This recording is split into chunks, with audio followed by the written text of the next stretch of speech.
Hello students, welcome to NCERT Exercises Solution Series. Here in this episode, we are going to start from question number 35 of miscellaneous exercise. So let's start the lecture with the motivational quote.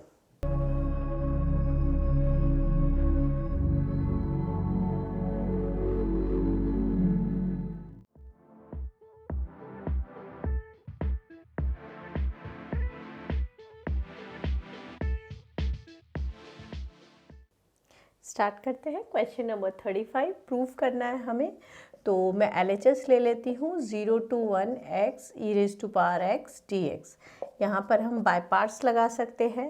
ILATE exponential सबसे last में आता है, तो u integration of v dx minus d by d x of u integration of v dx and whole का dx। यहाँ मैंने क्या लगाया, बाय पार्ट्स लगाया है। एंड देन उसके बाद मैं क्या करूँगी, लिमिट जो है वो एक साथ जो है यूज़ कर दूँगी। 0 से 1 तक मेरे पास लिमिट है। अब देखिए कैसे सॉल्व कर सकते हैं। इसका e raise to power x होगा माइनस इसका डेरिवेटिव 1 होगा, integral e raise to power x और ये 0 से 1। ठीक है, इस पार्ट को सॉल्व कर लिया। d by d x of x is 1, e raise to power x is e raise to power x।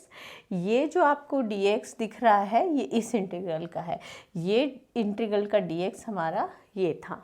ठीक है, तो अब देखिए क्या कर सकते हैं, x e raise to x minus integral of e raise to power x is e raise to power x 0 से 1। ठीक है, अच्छा अब मैं इसको क्या ले सकती हूँ, x e raise to x minus 1 भी लिख सकती हूँ। Sorry, e raise to x common ले लूँगी तो x माइनस 1 भी लिख सकती हूँ। अब आसान रहेगा मुझे थोड़ा सा लिमिट लगाना। अपर लिमिट करेंगे तो e की पावर 1 1 माइनस 1 होगा, माइनस लोअर लिमिट करेंगे तो e रेज़ टू 0 0 माइनस 1 हो जाएगा। तो ये तो मेरा 0 हो गया बिकॉज 1 माइनस 1 इज़ 0। यहाँ देखिए e की पावर 0 1 होता है और ये माइनस 1, तो ये माइनस 1 इंटू माइनस 1, तो ये मेरा क्या हो जाएगा, प्लस 1। यही मुझे यहाँ पर प्रूव करना था। This integral is equals to 1। Start करते हैं नेक्स्ट क्वेश्चन। देखिए हमारे पास क्वेश्चन है -1 से 1 x raise to 17 cos 4x dx। देखिए जब भी मेरा -a टू a हमारे पास लिमिट में अगर क्वेश्चन हो तो आप चेक कर लीजिए कि हमारा क्वेश्चन इवन फंक्शन है ऑड फंक्शन है। तो मैं वो चेक करती हूँ। fx क्या है मेरा, x raise to 17 cos 4x है। f माइनस एक्स क्या हो जाएगा, माइनस x रेज़ टू 17 और cos 4 माइनस एक्स, तो ये हो जाएगा माइनस एक्स की 17 cos 4x because cos minus x is x cos x and ये minus x raise to 17 is x minus x की 17 माइनस एक्स की 17 हो जाएगा बिकॉज पावर इज ऑड। तो x माइनस एक्स क्या आ गया मेरा, माइनस ऑफ fx, क्योंकि हम इसकी जगह पे क्या लिख सकते हैं, fx लिख सकते हैं।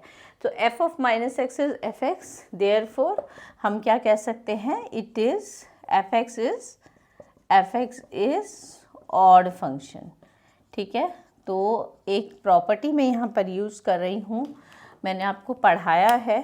प्रॉपर्टीज़ में जाके वापस रिवाइज कीजिए। -a to a fx dx जो होता है मेरा वो 0 होता है if fx is odd function. ठीक है, तो अगर इस प्रॉपर्टी का मुझे यूज़ करें तो हम क्या कह सकते हैं, डायरेक्टली मैं कह सकती हूँ i मेरा 0 हो जाएगा बिकॉज मैं ऑलरेडी यहाँ पे प्रूव कर चुकी हूँ कि fx मेरा ऑड फंक्शन है।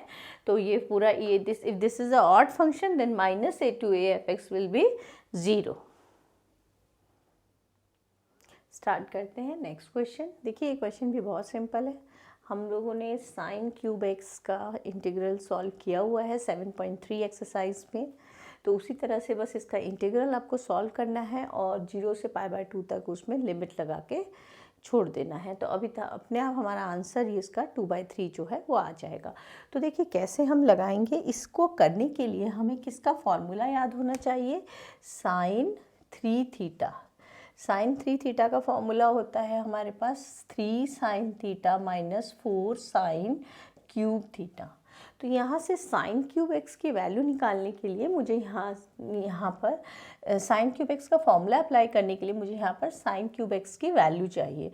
तो मैं 4 sine cube x is equals to, sorry यहाँ पे थीटा होगा मेरा, ठीक है, 4 sine cube theta is equals to 3 sine theta minus sine 3 theta लिख सकती हूँ, या फिर sine cube theta is equals to 3 sine theta minus sine 3 theta upon 4 लिख सकती हूँ। तो इसी फॉर्मूले का यूज़ जो है हम वहाँ करेंगे।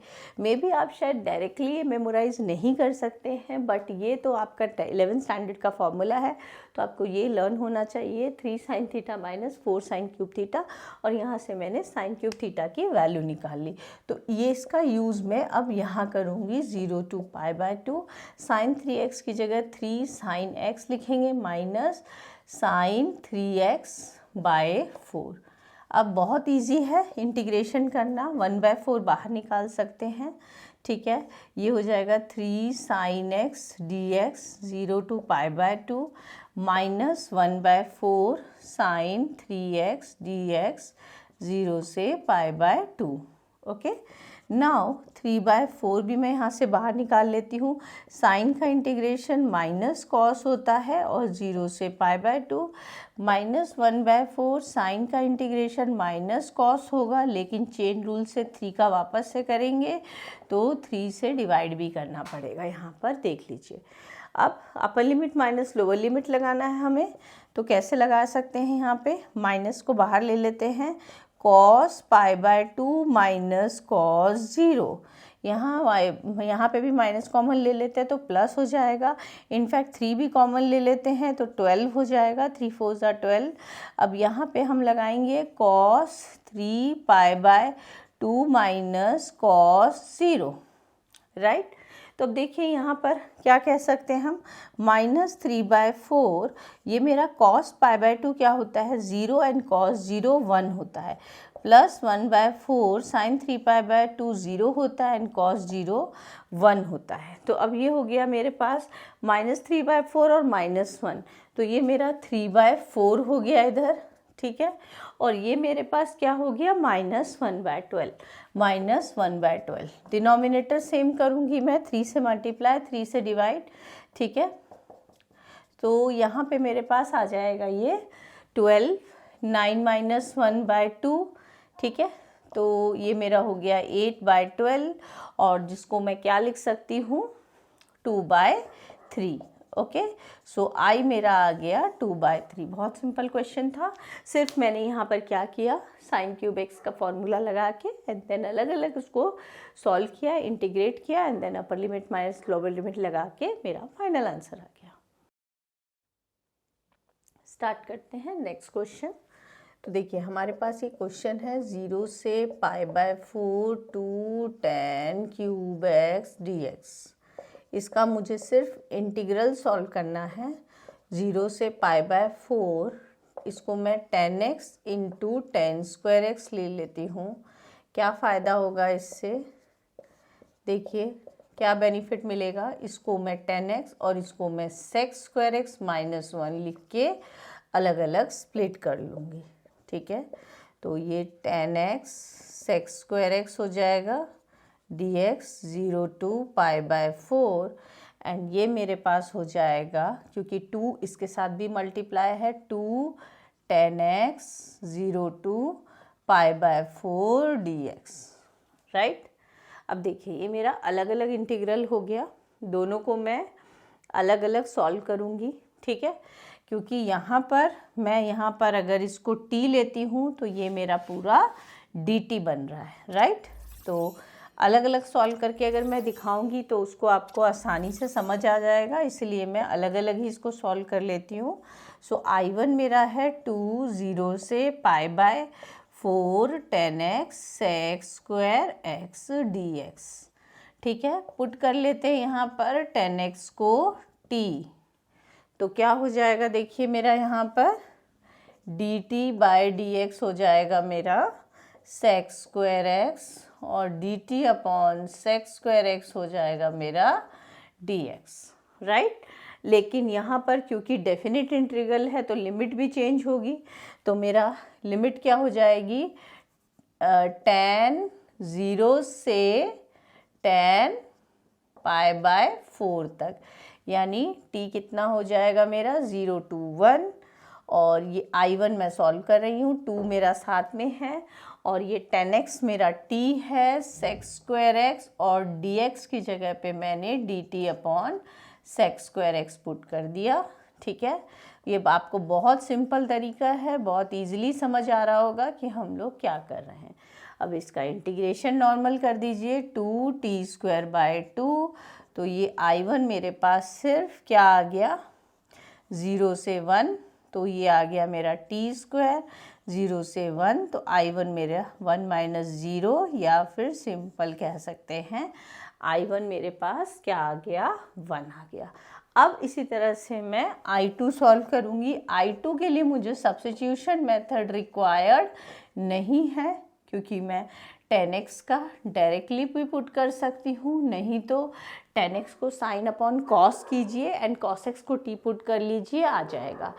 ठीक है, तो इसका मुझे पता है tan x का इंटीग्रेशन क्या होता है, log sec x या माइनस log cos x, तो वही मैं लगा दूंगी यहाँ पे। ठीक है, माइनस log cos x, और ये 0 से π/4। अब इसको सॉल्व कर लेंगे, cos π/4 minus cos 0, sorry log भी है, log cos π/4 minus log cos 0। cos 0 हमारा 1 होता है, log 1 0 हो जाएगा, तो ये पार्ट मेरा 0 हो जाएगा, सिर्फ मेरे पास ये पार्ट रहेगा, -2 log cos π/4 मतलब cos 45, इसकी वैल्यू होती है मेरी 1/2। ठीक है, तो अब देखिए इसको मैं क्या लिख सकती हूँ, -2 log, इसको मैं 1/2 की पावर 1/2 लिख सकती हूँ, रूट है क्योंकि। अब इसको मैं लिख सकती हूँ -2 तो है मेरे पास, 1/2 log 1/2, 2 से 2 कट, तो ये मेरे पास माइनस log 1/2 होगा, जिसको मैं log 2 भी लिख सकती हूँ। ठीक है, तो ये 2/1 से 1/2 से मेरा 2 log 2, तो I2 मेरा ये आ गया। अब यहाँ पर देखिए क्या है मेरा final answer, I = I1 - I2, तो I = क्या हो जाएगा, I1 - I2, तो I1 मेरा 1 है और -I2 मेरा log 2 आया है, तो ये मेरा यही मुझे प्रूव करना था। ओके, तो देख लीजिए यहाँ पर मैंने क्या किया है, 1/2 लेकर आई, 1/2 को जब मैं 2/1 लिखूंगी तो ये नेगेटिव साइन मेरा क्या हो जाएगा, रिमूव हो जाएगा। ओके, तो लॉग, या फिर आप कह सकते हैं log 1 - log 2, log 1 0 होगा, minus of minus log 2, that becomes log 2 only. ठीक है, तो डायरेक्टली आप ध्यान रखिए, अगर हम यहाँ पे 1 होता है और इसको रेसिप्रोकल करते हैं तो ये हमारा साइन जो है वो चेंज हो जाएगा। तो इस तरह से ये मेरा प्रूव हो गया। स्टार्ट करते हैं नेक्स्ट क्वेश्चन। तो देखिए 0 से 1 साइन इनवर्स x dx है, इसको मैं बाय पार्ट्स से सॉल्व करूंगी, लेकिन मैंने आपको बाय पार्ट्स में एक चीज़ बताई थी, अगर हमारा क्वेश्चन ना साइन इनवर्स x है, कॉस इनवर्स x है, आप डायरेक्ट भी .1 डाल के बाय पार्ट्स लगा सकते हैं, लेकिन अगर साइन इनवर्स है, कॉस इनवर्स है, तो आप उसको t या थीटा कुछ लेट कर लेंगे तो क्वेश्चन बहुत सिंपल हो जाएगा आपको करने के लिए। तो लेकिन tan इनवर्स का है तो आप डायरेक्टली भी कर सकते हैं, वो क्वेश्चन डायरेक्ट भी बहुत जल्दी हो जाएगा, मतलब कहने का मतलब है tan इनवर्स x dx है तो डायरेक्ट करिए। अभी यहाँ पे मैं क्या आपको समझाने की कोशिश कर रही हूँ, देखिए हम यहाँ लेट करते हैं साइन इनवर्स x को t, तो साइन t मेरा x हो जाएगा, cos t dt = dx हो गया। अब लेकिन लिमिट चेंज होगी मेरी, साइन इनवर्स 0 और साइन इनवर्स साइन इनवर्स 1, ये मेरी लिमिट चेंज हो जाएगी।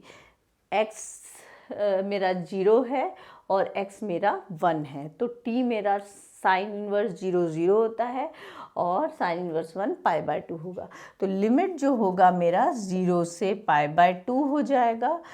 इसको मैं t लेट करूँगी, dt मेरा क्या है, cos t dt, dx है मेरा cos t dt। बता, बहुत सिंपल क्वेश्चन हो गया, 1 मिनट में आपका आंसर आ जाएगा। कुछ नहीं करना, ईजीएस्ट वे है, डायरेक्ट खुद से करके देखिए, टफ पड़ेगा। ओके मतलब अगर आपको फुल कमांड है उसमें कि मतलब कैसे हम प्लस माइनस करके और सब्स्टिट्यूशन मेथड का डायरेक्ट यूज़ करते हैं विदाउट लिमिट चेंज के, तो आप कर सकते हैं उसको, लेकिन ये आपका ज़्यादा इजी हो जाएगा। बस अब यूवी मेथड यूज़ करना है, ILAT, ए पहले आता है तो इसको यू इसको वी लेंगे, तो क्या हो जाएगा मेरा T U integration of v minus d by d t of u integration of v d t. Fine, मैंने यहाँ पर क्या लगाया है, u v rule, u integration of v minus d by d x of u integration of v d x. ठीक है, D T है तो मुझे t लेके, और फिर लिमिट मैं यहाँ पे पूरे में 0 से π/2 लास्ट में रख दूँगी। तो t हो गया, cos t का इंटीग्रेशन होता है only sin t not minus sin t, इसका 1 हो जाएगा, इसका इंटीग्रेशन sin t हो जाएगा, और ये dt तो मेरे पास फिर भी रहेगा, और लिमिट मेरी 0 से π/2 रहेगी। अच्छा जी, t sin t का माइनस cos t होता है, तो माइनस माइनस मेरा cos हो जाएगा। अब कुछ नहीं करना, बड़े प्यार से इसमें अपर लिमिट माइनस लोअर लिमिट लगा दीजिए, you will get the result. पहले मैं पूरे में t को π/2 से रिप्लेस करूँगी, फिर 0 से π/2 से रिप्लेस करूँगी, तो साइन π/2 माइनस प्लस कॉस π/2, ये हो जाएगा अपर लिमिट माइनस लोअर लिमिट, वो क्या हो जाएगा मेरा 0 साइन 0 प्लस कॉस 0, राइट। तो ये मेरे पास क्या हो जाएगा, ये मेरा 1 होगा, ये कितना हो जाएगा π/2, ये 1 होगा एंड इसकी वैल्यू 0 होगी, माइनस ये 0 होगा एंड ये 1 होगा, तो ये आ गया मेरे पास π/2 माइनस 1। ओके, π/2 माइनस 1, यही मुझे प्रूव करना था। देखिए कितने सिंपल वे से, कितने आसान तरीके से हमारा क्वेश्चन जो है ये सॉल्व हो गया। So here we have finished till question number 39. Rest of the question of miscellaneous exercise we will be covering in our next episode. So till then, keep practicing.